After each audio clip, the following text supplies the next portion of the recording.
This is Day to Day from NPR News. I'm Madeline Brand. And I'm Alex Chadwick. And here's one for listeners who complain that Day to Day sometimes is a hee-haw kind of show.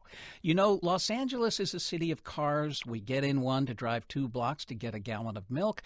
But 2 miles or a few miles north of the city lie the rugged mountains of the Angeles National Forest, and there you will find the only full-time, year-round donkey pack station in all of Southern California. The Adams Pack Station has just changed hands. It's gearing up for an official reopening. Sky Road reports. There's a stillness at Chantry Flats that seeps into you. It eases out the tension and separates life up there from the smog and traffic just a 10-minute drive away. But the siren call of Adams Pack Station is a constant. The pack station has operated for 70 years up here. The work hasn't really changed. Haul gear on donkeys' backs in and out of a nearby canyon for the people who own the 81 rustic cabins there. Call down the mountain for help when there's trouble. Patrol the trails. Keep the porch store open so cabin owners and hikers can buy essentials like bug spray and bottled water. They'd come over and get a Coke or an ice cream bar or something. Those were my everyday highlights. Lila Adams moved to the pack station after she married its owner, Bill Adams, in 1953. But just 6 months after their wedding, the couple faced their first major challenge. We were married in June, and on December 27th, 2 days after Christmas, our first Christmas there together, we had this great big fire. And about 32 cabins burned to the ground.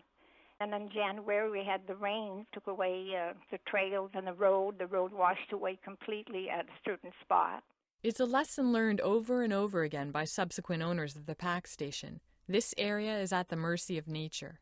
Kim Kelly owned the pack station from 2000 until earlier this year. One of the things that was so attractive about this was I grew up riding horses and always wanted my own animals, and it's a piece of history. It's just like I had so much going for my own business, and where else could you get that in L.A. for, when I bought it, it was $160,000. 100 years ago, there were 5 different camps in Big Santa Anita Canyon, with restaurants, dance halls, and hunting lodges. After World War II, the hiking fad and the crowds thinned out. Gradually, the camps burned or fell apart. Now only Sturtevant Camp is left, along with the 81 cabins. There's still no electricity, no running water, no plumbing. It's more a weekend escape than a full-time home for any of the cabin owners. One day in late March, Kim Kelly went to Cabin 40 to pack out the residents' weekend trash and gear. It was one of Kelly's last packing trips with her favorite donkey, Bonnie, and Bonnie's 2-month-old foal, Lamb Chop. The first rule is always check the cinch. Tighten it up as tight as it'll go. It was a typical load: propane tank, trash, bottles to be recycled. Out and back was no more than 2 miles. At the pack station, Kelly weighed the load using an old-fashioned scale. Kelly had hoped to create an artist's colony of sorts at Chantry Flats. But as the single mother of 3 boys, she found running the pack station simply too much for one person. Things got even tougher a couple of years ago when mudslides closed sections of the road and it became impassable. At one point, Kelly worked 4 jobs down the mountain so she could feed the donkeys. Finally, she had to sell. Cabin owner Deb Burgess made Kelly an offer. Now Deb Burgess rents the place with her mother, Sue. So far, it hasn't been easy. We've had way too many challenges.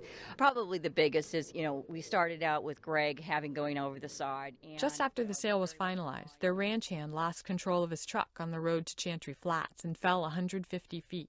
He's still recovering. Shortly after that, a string of pack animals fell 80 feet down a ravine from a narrow trail and had to be helped by the Sierra Madre Search and Rescue. Kind of a rule of thumb, what we've come up with is that any of us will not pack by ourselves. And I think you need 1 person for every 2 to 3 animals. And then that way it gives you plenty of support. Support. Community. It's what Lila Adams misses most about her decades at the pack station. It's what kept Kim Kelly going through years of road closures. And it's what Deb and Sue Burgess hope they can maintain through the cafe they want to open at Chantry Flats. Maybe it all happens if nature cooperates.